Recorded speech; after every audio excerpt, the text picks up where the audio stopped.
Welcome all of you to St. Anthony Convent Higher Secondary School in our online session. This is our English class. In this, today we are going to learn a poem called The Try Anti Venti Gongolop. The poem name is very hard. It is very difficult to pronounce, but when you have learned that, you can find it very easy and you can find it very funny. The name is The Try Anti Venti Gongolop. What is the name? The poem name is The Try Anti Venti Gongolop. Now, here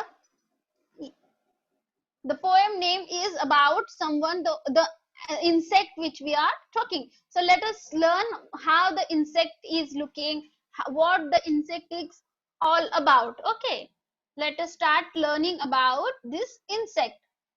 It's a poem, and in that, the first paragraph is the introduction of that uh, insect. Let us see what is that.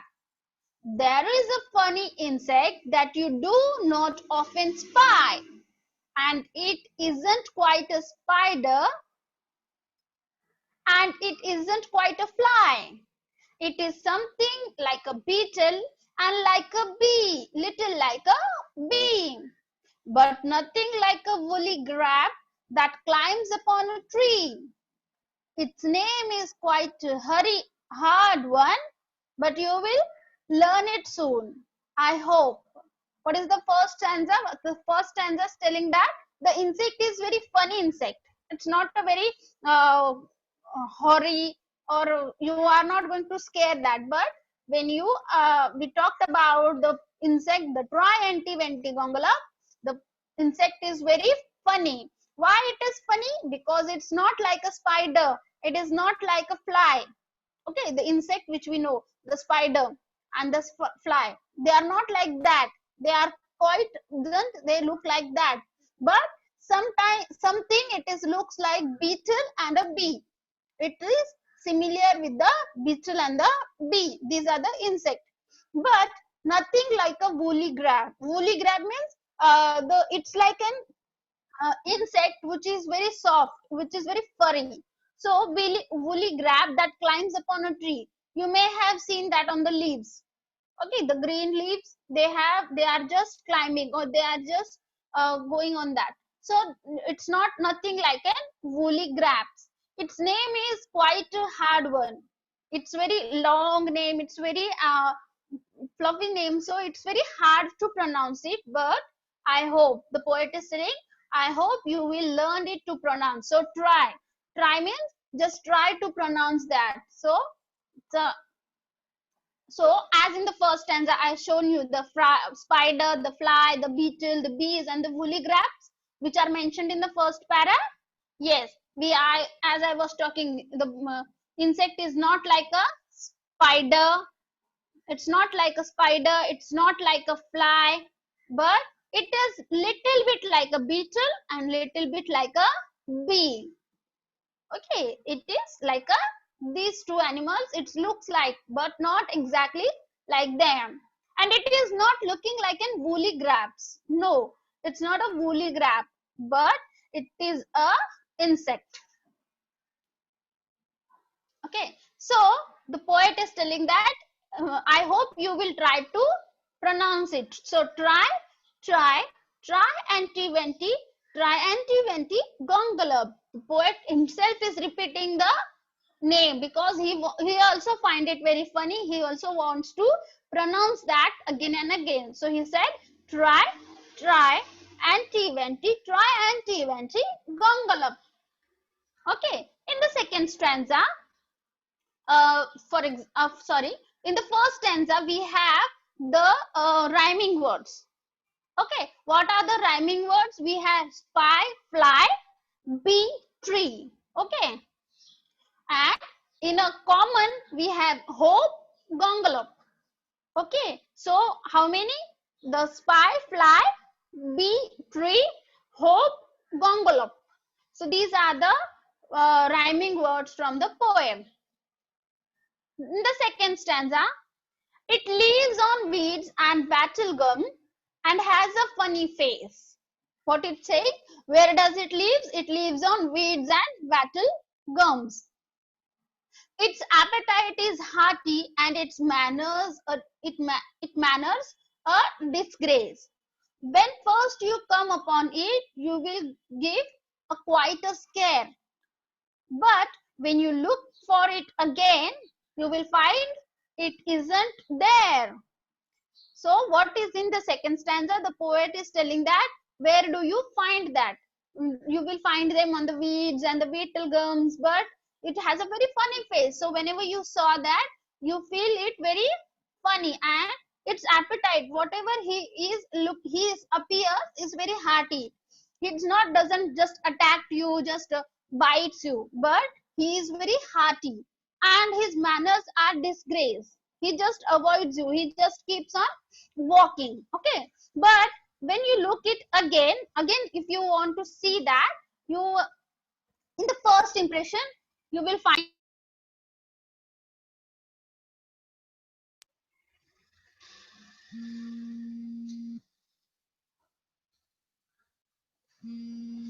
Sunita teacher, I was audible?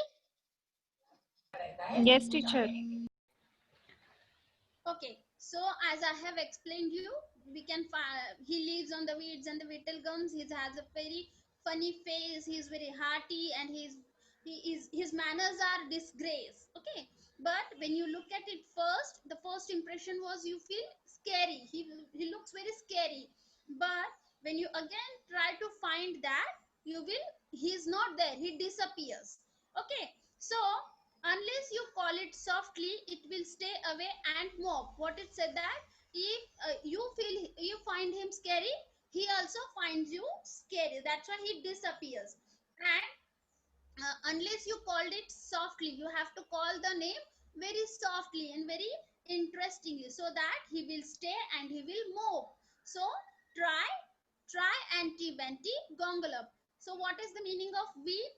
Weed means removing the unwanted plants, and mope means feeling unhappy.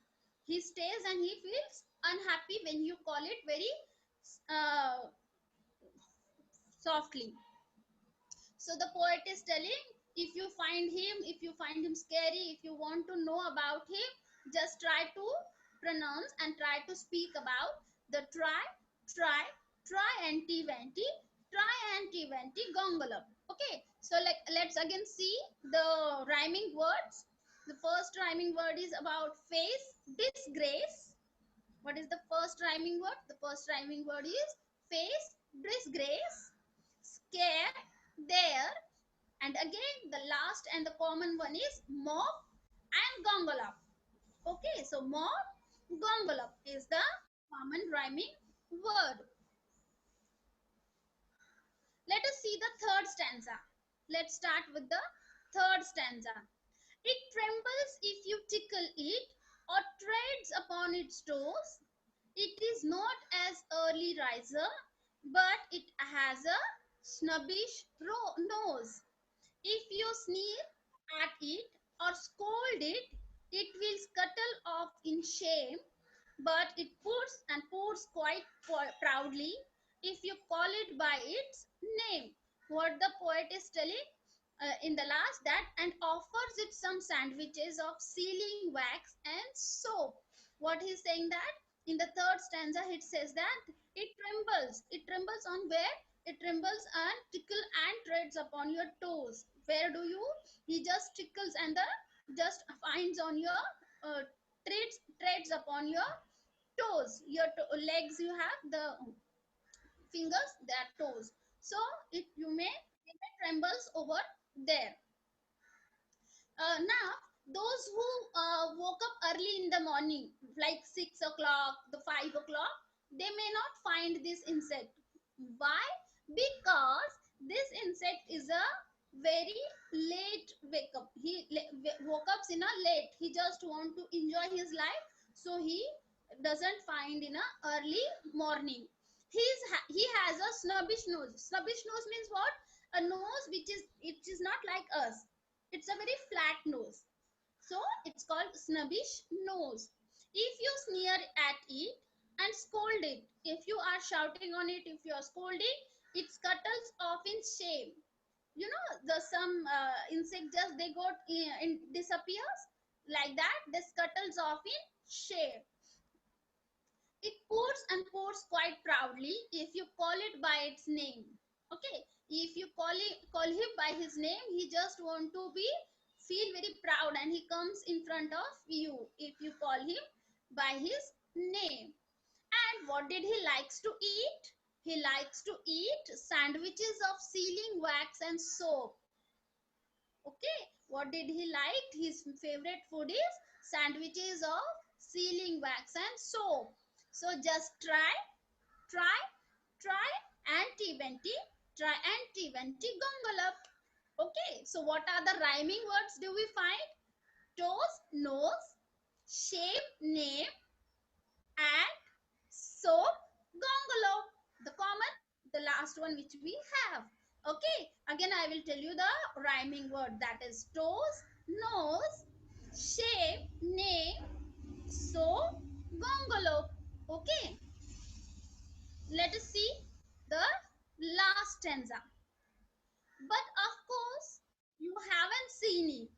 What the poet is telling, as I am describing, as I am telling about the Trianti-Venti Gongola, as I have told you, it looks like a spider, like a beetle, but you haven't seen that. I'm describing, I'm telling you, but you haven't seen that. And truthfully confess, I just want to confess that I haven't seen it either. I have also not seen this insect. I was just imagining about an insect. I don't know its address. As I have told you, it may found in the uh, but I don't know his exact address. If there isn't such an insect, though there really might have been. What he's saying that whatever insect I'm explaining, it doesn't appears. It doesn't. It's not there, but somewhere it may be seen. If the trees and grubs are purple, okay. What he's saying, in my imagination, when I have saw this insect, but when you can see this, when the trees and the grass are purple. Now what time we have trees and grass in which color? In a green color. But in a place or somewhere in the world, there are the trees and the grasses are in purple and the sky is in bottle green. What is the color of the sky?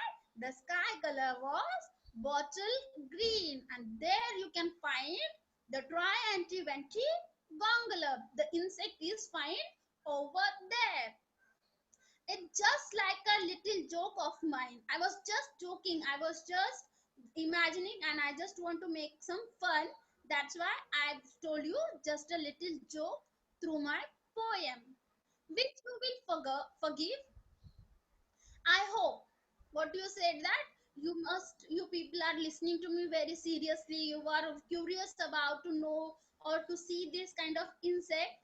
As I was keep on telling you, I keep on describing this. So I just want to confess myself that this animal does not exist and this is of my joke. I was just joking to make some fun, and he was just apology. He's just taking an apology that forgive me for whatever I told you. Okay, so he said I hope, and just try what he said. Just it was a fun of try, try, try anti-venti, Trianti-Venti Gongolop. Okay, so the poem, everything is all about the imagination. You must have seen, as I was showing you the picture, as I was describing in the poem, everything was in been about the imagination power which is developed. So you may have seen that you started imagining about insect. You may have started imagining that yes, this is the insect, the trees are purple, the sky is bottle green, and you started imagining. So this is called the imagination power you have to develop. Okay, so what are the rhyming words? The rhyming words are confess, address, bean, green, hope, gongolop. Okay, so these are the rhyming words from the last para. The para in the last, the poet is saying sorry for whatever he said.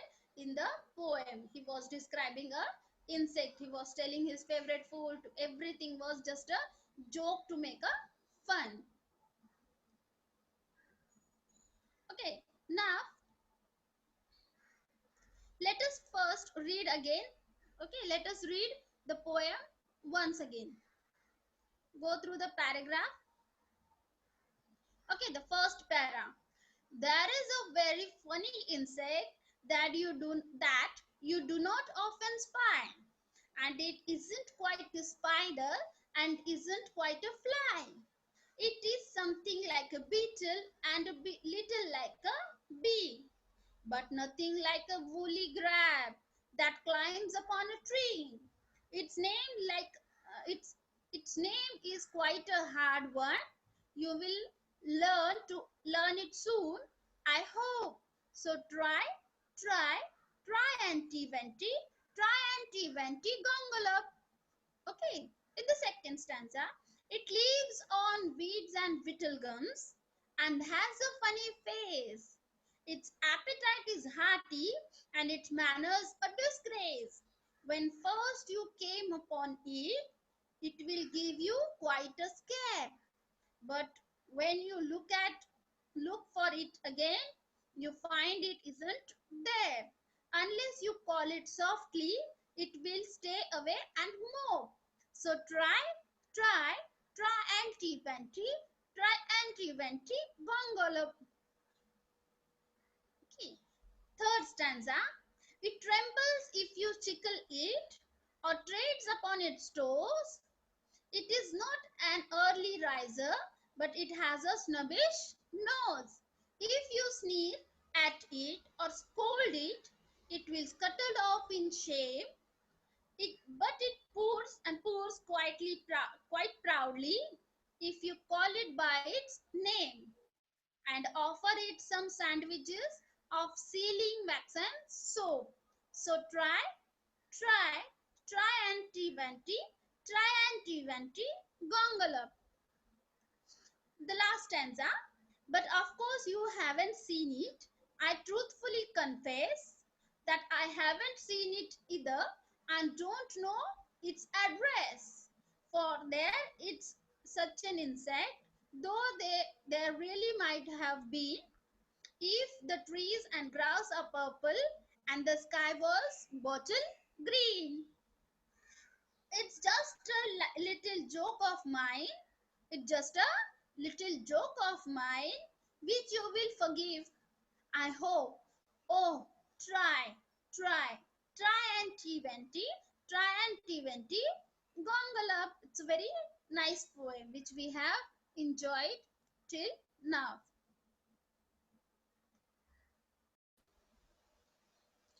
So the pronouns are personal pronoun, possessive pronoun, reflective pronoun, reciprocal pronoun, relative pronoun, demonstrative pronoun, interrogative pronoun, and indefinite pronoun. Okay,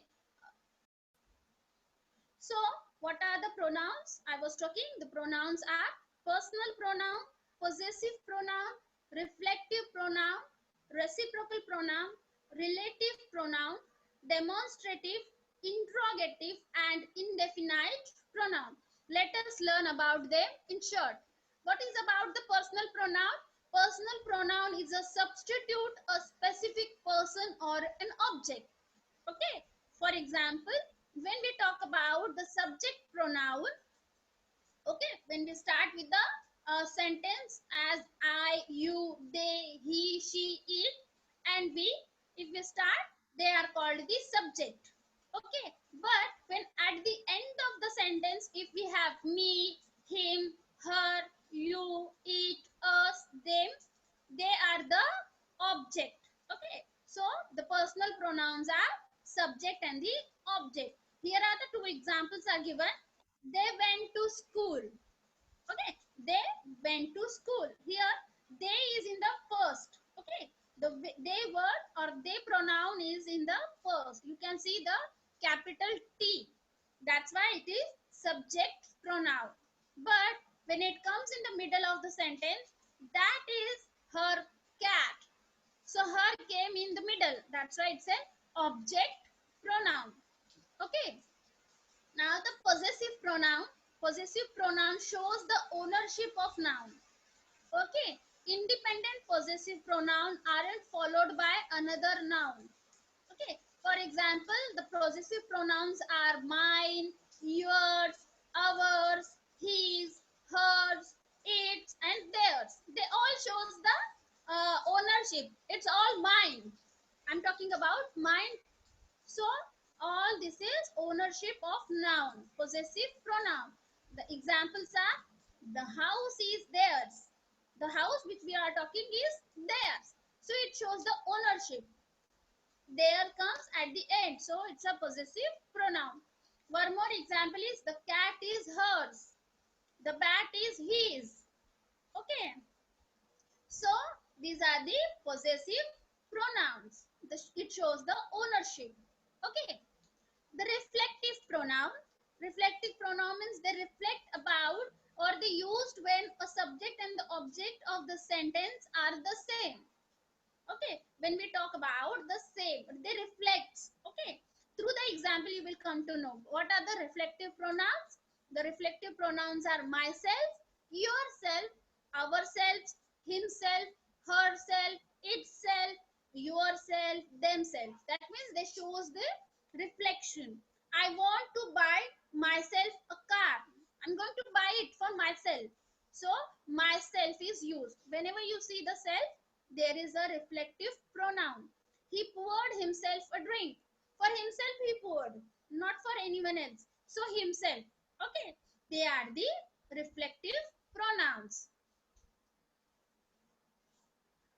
Now, here we have reciprocal pronoun. Now, in this, used when two or more people are doing. Okay. For example, for the plurals. Okay. If the two or more peoples are doing the same thing, one thing is done by many people, that is called the reciprocal pronoun. Through the example, you will come to know. The example is the kids kicked the ball to one another. They were kicking the ball. So they kicked the ball to one another. The another example is Fatima and Anna is walking is talking to each other. Fatima and Anna is talking to each other. So that's they shows that the two persons are doing the same thing. They both are talking. Okay, so that is called the reciprocal pronoun. Each other and one another. Relative pronoun, as I have explained you in earlier also in detail, I have explained about relative pronoun, that is they connect the clause or phrases to a noun and a pronoun, which we have to ask questions. I don't know which hat to buy. Here the word which is used for connecting the two clauses, and they were talking about the own thing. So I didn't hear what you said. Okay, so what is also here, it is used not as in question mark, but it is used in the middle of the sentence, as well as it's a statement. It's not a question, it's a statement. So these are the relative pronoun. Demonstrative pronoun. What are the demonstrative pronouns? Used to point to specific noun being mentioned. For example, this, these, those, that. These are the demonstrative pronoun. They demonstrate something. They give something. They mention something. Those books, those shoes look great. They are talking about the shoes, but they are mentioning about the specific point. So those shoes looks great. These apples are red. The apples are red.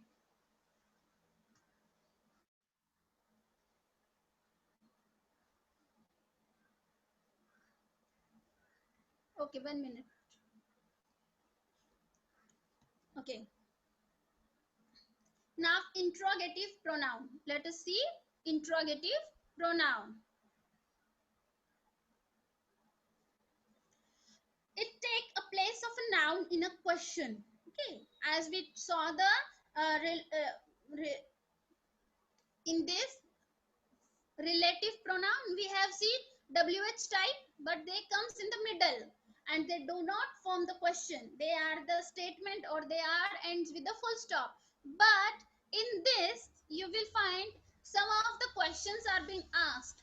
So they takes the place of a noun. That is called the interrogative pronoun. It's like a form of question. What time will you arrive?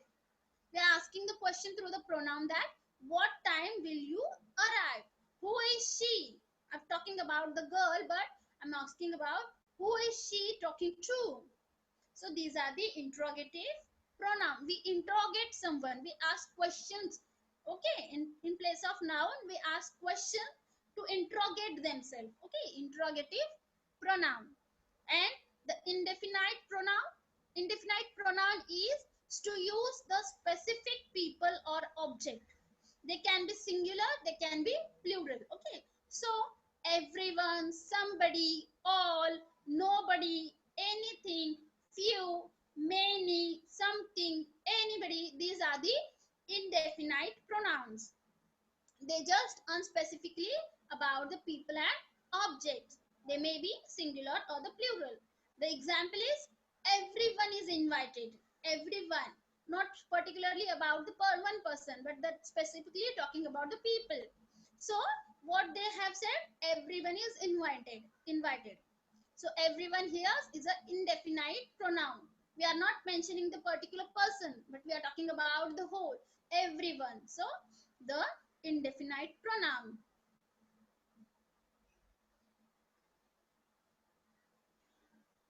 Okay.